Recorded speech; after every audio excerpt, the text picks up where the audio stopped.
Time to talk politics with Phil Goff, leader of the Labour Party this morning. Morning, Phil. Yeah, morning, Ramo. Did you have a blast on Friday night? Yeah, I did, actually. It was a pretty spectacular opening.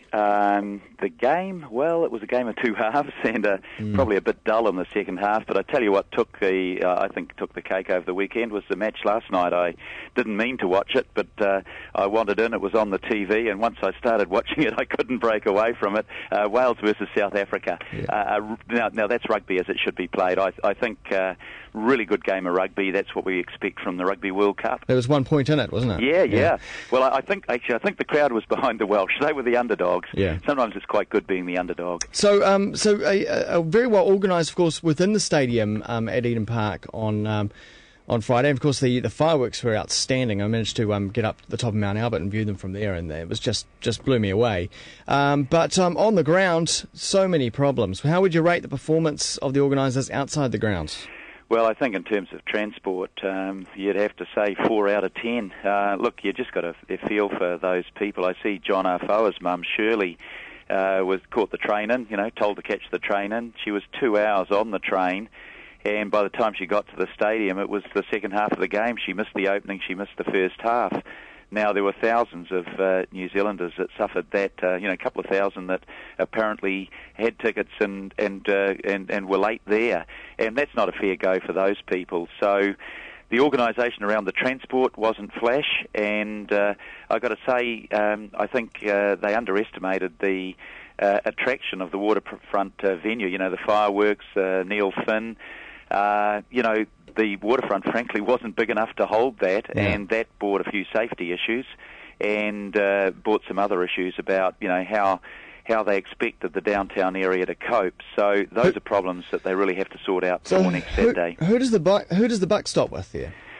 Well, I don't know, success has many parents and failure is an orphan, and the government's saying, oh, not us, as you'd expect them to say.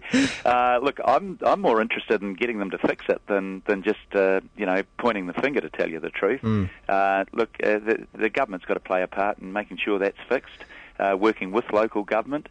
The whole, one of the great things about bringing the World Cup here and why we in government fought so hard to achieve that was it's a showcase for New Zealand. And a showcase for New Zealand, that's great. We couldn't have got the weather better on Friday. Yeah. But when people looked at the chaos around the transport, they did wonder about how well we'd had our act together if you look at the foreign reports. But isn't this the systematic failure of councils and governments over the decades to make Auckland an international quality city with international quality facilities? Yeah, well, we started to make real progress on that with double tracking, electrification, new railway trains, etc. When we were in government, we put a lot of money into that. But I think it is an argument, for example, for that rail link in Auckland, so that the rail system works properly. You can't be an international system and simply rely on cars coming into town. But this certainly wouldn't have been a boost for public transport the way the thing operated last Friday. We've got to get that sorted out. We've got to give priority to it, not just a case of more and more motorways. Let's get a public transport system that actually works and provides a link around Auckland. And, the Eden Park, the decision was made to put to build the new stadium there. It's going to be there for a long time now. You've got to have a rail link so people can get around the city and so that it works properly. Okay, well, moving on. Well, actually, kind of staying with the World Cup stuff. Now that the World Cup's underway, and the whole country seems to be, well, generally, most people getting in behind it. Politics. Where does politics sit with all this? And with an election on the way not soon after, how do the issues stay on the radar? Well, work hasn't stopped. We're still working on our policy development. That's going to be rolled out successively over the coming 10 weeks. We're still out there on the ground. I had a flat out weekend trying to fit the rugby in with all of the usual stuff. But from a media point of view, you only got to look at the newspapers and the TV coverage. Politics is a distant third. PM will see the benefits of all the photo ops. So this really suits the incumbent, doesn't it? Oh, it does suit the incumbent, but that's the way that it works. in the end, well, let's have our feast of rugby, and then let's come back after the Rugby World Cup, and let's focus on how we build a better New Zealand, what the issues are between the parties, what the future is that each party sees. You know, the sort of policy that we talked about, getting kids off the dole and into apprenticeships. I mean, those are the sort of issues that are going to come up during the campaign. But while the Rugby World Cup's on, don't expect to see many front-page stories about politics. It'll all be about the rugby. Because you could be accused of being anti-rugby if you attack the government on anything. Oh, yeah, look, we've had a bit of that. I mean, I saw it in the Herald that I was criticised because I said, there are things that should be happening in Christchurch that aren't. Well, there are things that should be happening in Christchurch that have stalled.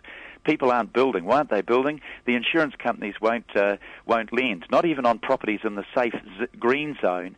And it's time the minister in charge of earthquake recovery banged a few heads together so that the building industry can get underway, people can get into homes, and we can move on. Now, that's a fair criticism to make. It's a fair criticism to make that we've got 10,500 young people out of work in Canterbury. We need 30,000 building workers, and the training programs haven't come together. So, I just don't accept that those things shouldn't be criticised. Of course they should. That's the nature of politics. We're putting up the alternative, and the government needs to respond. And of course, at the moment, America is remembering. What are your thoughts over the past decade since 9/11? Well, I guess, today... in the early hours of that morning, I'd got home from work at the Beehive at about 12:30 in the early hours of the morning. Just gone to bed, and the VIP car driver that had dropped me home rang me. I'd barely been asleep 20 minutes. He said, "Minister, you'd better get out of bed and have a look at what's going on." I went downstairs and turned the TV on and saw that horrific scene of the plane going into the building, and got straight back into my suit again, and at 20 past 1 in the morning ended up back at work. And it was a frightening time. The whole of the American airspace closed down. A synchronized attack like we'd never seen before.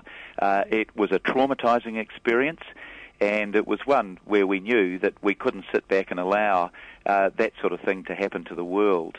Now, the response in part was good, and in part was mistaken. Getting into Iraq was a big mistake.